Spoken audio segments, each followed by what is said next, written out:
Hi class. In this video, we'll go back to finish Newton's laws by talking about Newton's third law. And I will like to bring your attention to, yet again, a mass just sitting. So if you have a mass right here, just sitting on a table, it's not doing anything. Velocity is zero, and the acceleration is zero. And I ask you, uh, how many forces are acting on this mass? And presumably this mass is sitting on a table. And this table is sitting on the planet Earth. So right underneath is this massive ball, planet Earth. How many forces are acting on our mass of interest? Mass M. This guy. So every year when I ask this question, I get a couple of interesting answers, and I think the most interesting to me every time is people say 1, because I think at this point you understand that the Earth is still a thing that exists right underneath it, so there must be gravitational force, Fg. And you can envision this in case something happens to this table, this mass is just going to fall. Or if I were to make this table disappear, the mass just falls. Just because an object is sitting on a table does not mean that the gravitational force goes away. And you can experience this too, right? You can pick up any object whatsoever and you can put it on your hand. And you can actually feel that there's some pressure that the object acts on your hand. And that's because the object is sitting on your hand, velocity is zero, acceleration is zero. It does not mean that the gravity does not act on it. Gravity is always acting on it. Okay. But now we have a problem. So let's go ahead and do now just the vertical forces. Let's not talk about horizontal forces. Just vertical forces. We're going to call this plus y. Okay. And as we saw before, the sum of all the forces equals to mass times acceleration. Well, if my object is not moving, this whole side is zero. Or, sorry, if it's not accelerating, this whole side is zero. So this object, I told you, is not moving. It's not accelerating. Nothing's happening to it. And if there's only one force, so let's open this up. This becomes force of gravity. Nothing else, there's only one, equals to zero. Well, this cannot happen. Earth is very much right underneath this mass, pulling it. So there needs to be something else. There needs to be some unknown force here. And when I solve for this unknown force needs to be equal and opposite to gravity. This has a very special name. It's called a normal force. And when I draw this, it goes like that. Both the normal force and gravitational force in this case are the same. They have to be the same, otherwise the object would either shoot up in the sky against the table or sink into the table. And those things don't happen. Force normal is called the normal because it's a contact force. So this is a contact force. And it acts in the direction that is normal to the contact. So normal means 90 degrees, meaning if you take the surface of contact and you draw 90 degrees to it, this is the This is the normal force. That's the axis in which the normal force can act. Okay, excellent. So this is what an object just sitting on a level surface, or an object who is not accelerating against a surface. This is what the balancing of the forces will look like. And this pair is called an action-reaction pair as well. So this is Newton's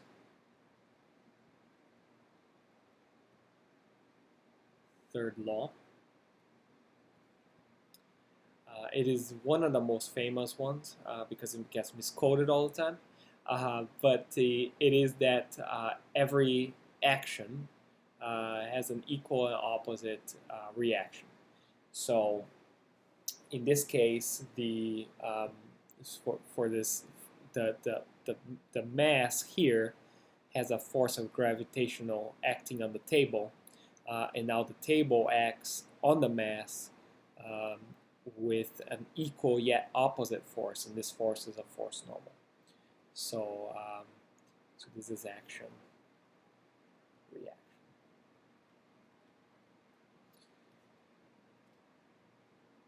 This is very important for, this is also called a free body diagram. So that becomes really important when drawing free body diagrams. Okay, so I'm want to continue and do and explain to you how we're going to deal with friction in this course. So we are going to use something like this. Force friction equals to the coefficient of friction multiplied by force normal. Meaning that this is a coefficient, right? So coefficients are just a number. So every time in physics or any science you hear the word coefficient, that means that it's just a number. There's no units associated to it. And this coefficient of friction is, and you can, your book has some examples of a couple of coefficients of frictions. But the highest this is, the more sticky something is. Now this coefficient here is between two surfaces. So let's say if I had something like wood here and I had something like rubber. Rubber and wood together would have a coefficient of friction. So this is something that you can look up. Given some other things, this is something you can calculate. And force of friction is simply the force that opposes motion, meaning that if this object had some velocity v this way, the force of friction would always oppose motion. Force of friction would always oppose motion. And it opposes motion by basically this measure of stickiness, which is this coefficient of friction, multiplied by the normal force. And that makes sense, right? The normal force is quantifies how strong this interaction between table and mass is. The more of that interaction you have, the more you have the two substances interacting with one another. And then this coefficient sort of regulates how much of that gets turned into friction. So this is our working equation for friction. And note how I don't have arrows on top of friction and normal force, because this is an equation that has to do with only with the numbers. Force of friction always opposes motion, and the force normal is always normal to the contact surface, because normal force is a contact force. Okay, so I want to give you an example.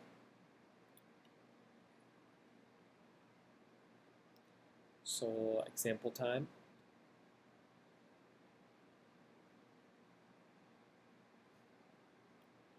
Here we have mass again, just to simply keep things very simple. We have a mass.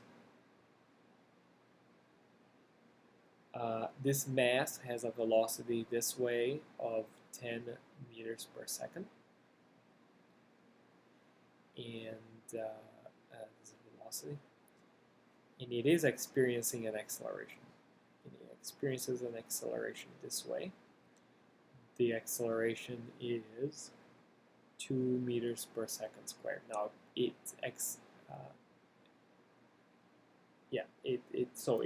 accelerates that way. Good. And the mass is 10 kilograms.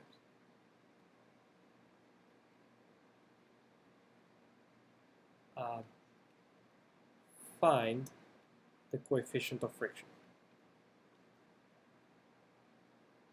So again, this object is moving to the right at 10 meters per second. However, it's accelerating to the left at 2 meters per second squared, and it has a mass of 10 kilograms. Given this information, find the coefficient of friction. So go ahead and try this one.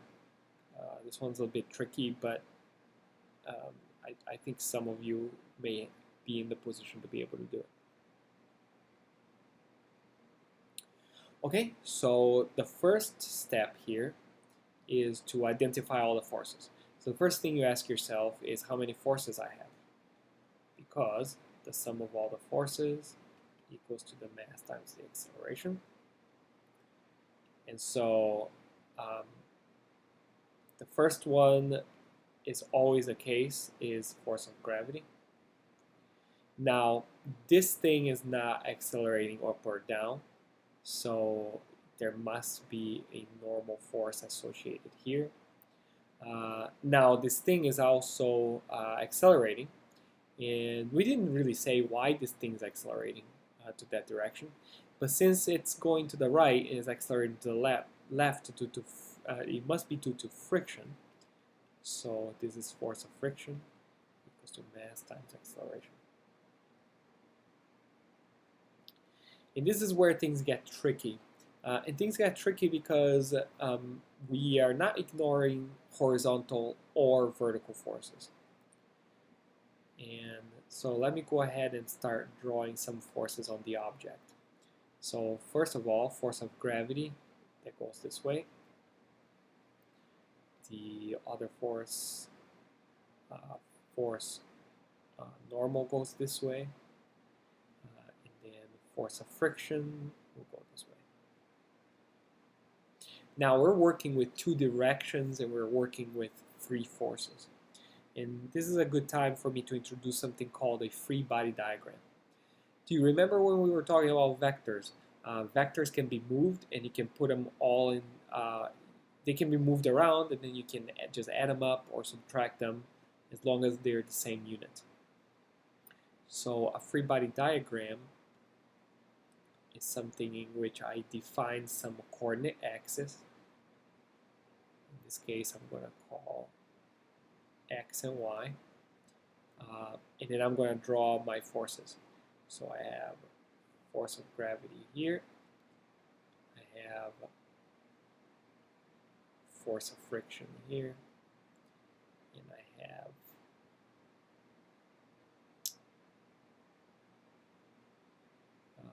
force normal. There. Good. And because I am looking at horizontal and vertical, what I need to do now to open up this vector equation is I have to treat this as like two problems. One problem in the horizontal and one problem in the vertical. So in the x direction, I say that, it's almost like in the x direction, I will only take the forces that are in the x direction. So in this case, it's just force of friction. And force of friction points in the minus x. So I'm going to go minus force of friction, and no vector anymore, equals to mass times the acceleration on the x. Now remember, acceleration here, this vector is it can point anywhere. So it could be x or the y or anywhere else. Now the second thing you do is you talk about the forces in the y direction. So here you say, okay, well, I have my positive one, which is force normal, minus force of gravity, and equals to mass times acceleration in the y. And this is this is a thing that if you you have to figure out to solve this problem is this acceleration in the y. Acceleration in the y means how much of this object's velocity is changing up or down, and it's not because it's running across a surface, which means that this here is 0.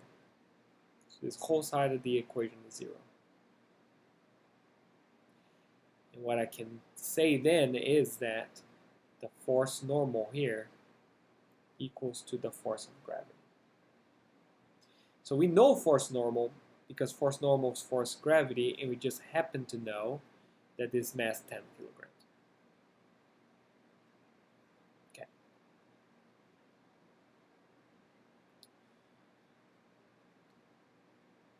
So I want to remember where the coefficient of friction will enter here is this force of friction right there. So force of friction is minus force,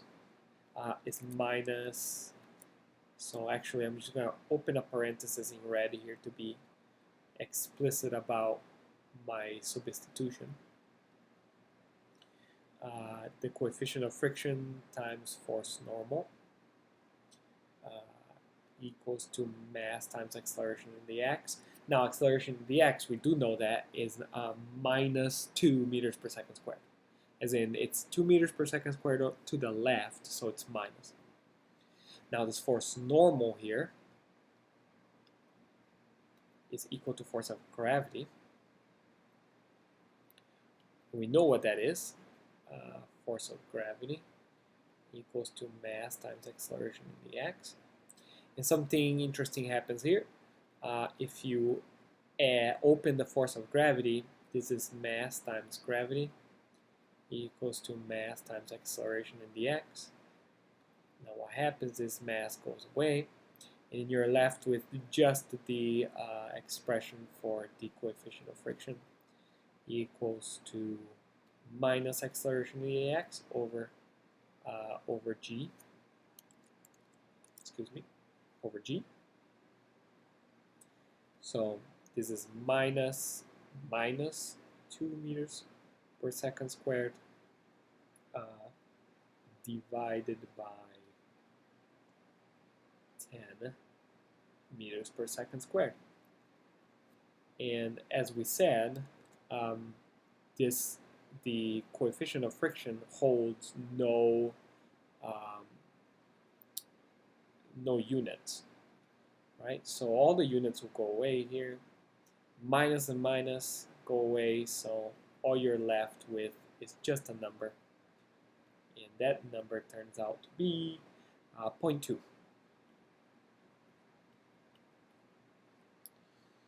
So 0.2 is a very typical coefficient of friction you find every day. It means that 0.2, 20% of the normal force is the force of friction is about 20% the normal force. That would probably be the right sentence for that. Okay, so I think that this allows you to solve the problems in which you have to solve for either the coefficient of friction, or if you have to find the frictional force. This should set you up. But the main thing that I want you to take away from this, aside from this friction business, is this, because we'll use this more when it comes to momentum, in which whenever you have these vector quantities here and you have 2 dimensions, you basically have to solve, it's almost like solving 2 problems. You solve one problem in the x and one problem in the y. Okay, I hope this was useful. And if you have any questions, please reach out, and I'll talk to you very soon.